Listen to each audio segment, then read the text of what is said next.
Hər kəsə salam. Bugün sizlərlə hazırladığım ev üsulu suxariləri paylaşacağım. İlk növbədə görürsünüz ki, çörək dilimlərini qaba yığıram. Çünki gözləyəcəm ki, bir qədər qurusunlar. Quruduqdan sonra doğranması daha rahat olur. Çörəklər quruyana kimi keçirəm suxarimin sosunu hazırlamağa. İstifadə edəcəyim məhsullar sarımsaq, duz, istiot, pul biber, daha sonra isə duru yağdır.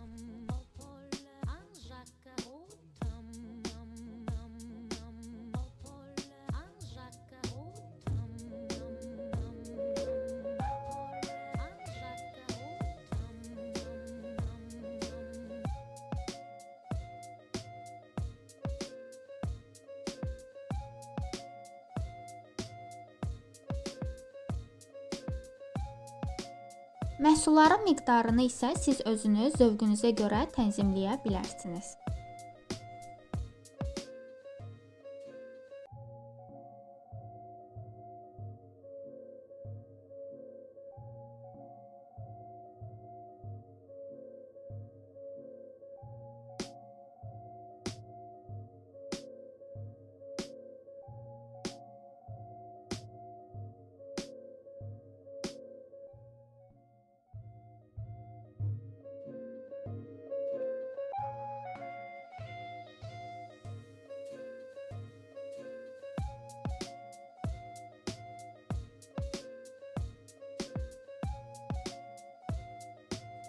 Sosumuzun içliyini hazır etdikdən sonra qarışdırıb bir qədər gözlədirəm. Daha sonra isə keçirəm çörəkləri doğramağa.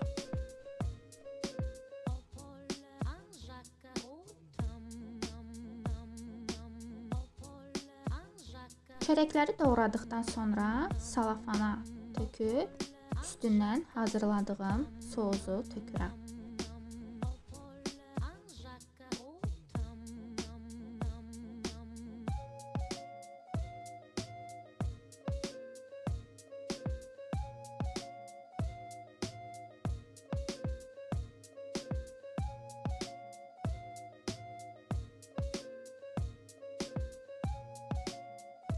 Salafanın ağzını möhkəmcə bağlayıb qarışdırmağa çalışıram. Çünki əlavə elədiyim sosun bütün hər tərəfə yayılmasını istəyirəm. Formada qarışdırıram.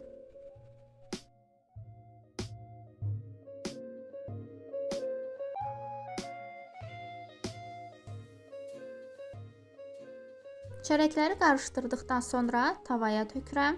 Daha sonra isə tavanın üzərinə bərabər şəkildə böləcəm.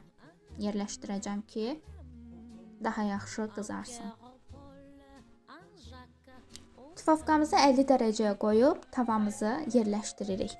Daha sonra onu da qeyd edim ki, hazırladığım suxariləri Sezar salatında və suplarda da istifadə etmək mümkündür. Siz də hazırlayın, sizə də nuş olsun. Hələlik.